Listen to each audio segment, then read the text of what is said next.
You are listening to Black Brilliance Radio, the beauty of culture. Only on blackbrilliance.tv.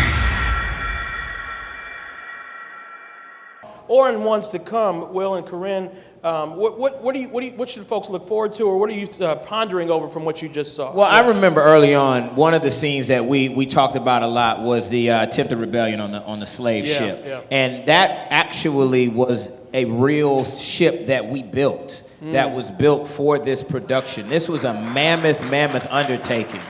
So it's one thing, like Josh said, if you're being gratuitous for gratuity's sake, if you're trying to be violent just to say, oh, look how violent we are, which a lot of movies do, and that's okay, that's what they do, they're for entertainment.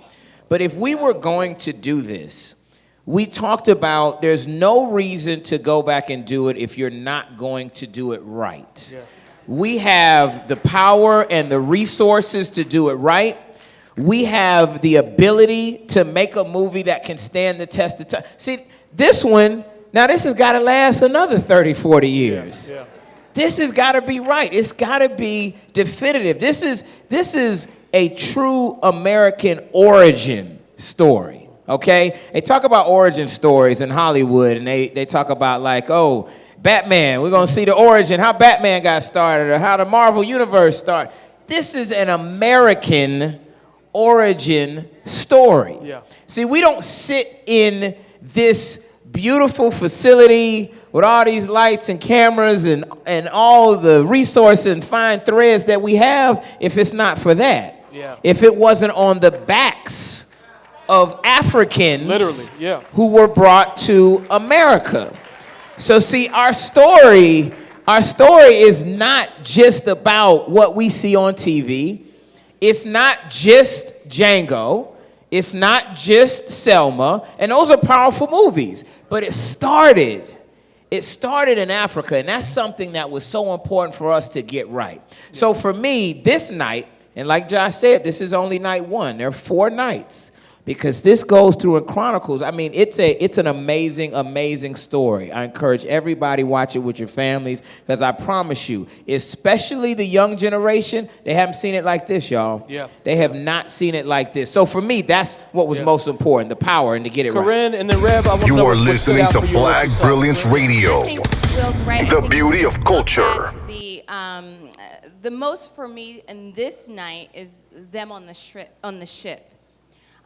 It really, really was gut-wrenching for me, because you saw the blood, sweat, and tears literally that they went through to fight for their freedom. Mm-hmm. But thematically, as the nights progress, that sort of fight never goes away. So what you'll see as you continue to watch, that lays the foundation for where we're going. So each night, we take the perspective of each one of our characters. So in the first night, we talk about Kunta Kinte's fight, right?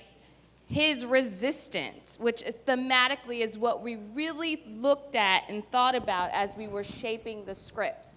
How can we tell a story of resistance? So again, the first night is Kunta. The second night is Kizzy and her fight to maintain family and to keep the traditions of what Kunta Kinte has instilled in her.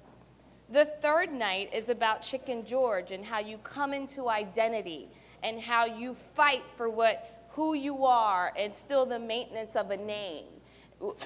And then the last night is of Tom, Chicken George's son, and how do you keep your head down to make it? There's no right answer. Again, to fight for your life.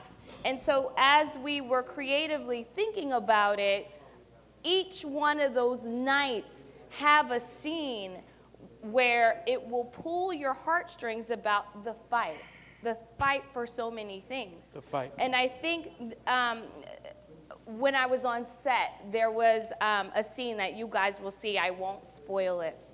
But we had 2 amazing actors who find themselves getting hung. And to be on set to witness that.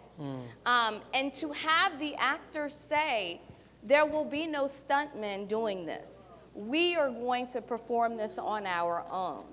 And my heart dropped because one mistake is now a liability for our production. Yeah.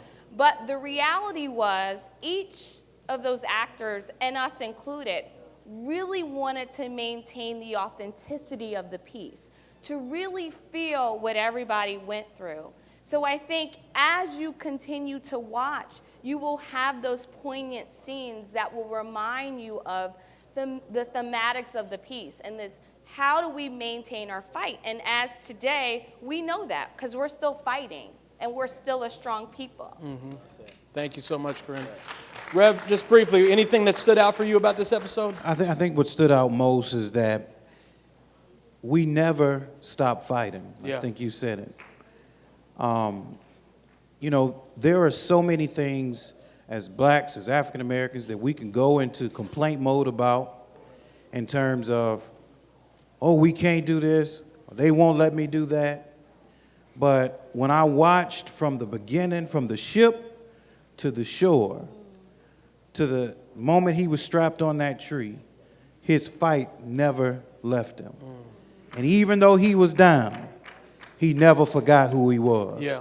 And I think that just the whole first series, the whole first day, should be empowering enough to let our young people know that you may have a daddy that walked out on you, that you may not have what you need in your schools, that you may have 3 strikes against you, but if you got the same fight in you that was built in us as African men and women, you can make it too. You are listening to Black Brilliance Radio, the beauty of culture, only on blackbrilliance.tv.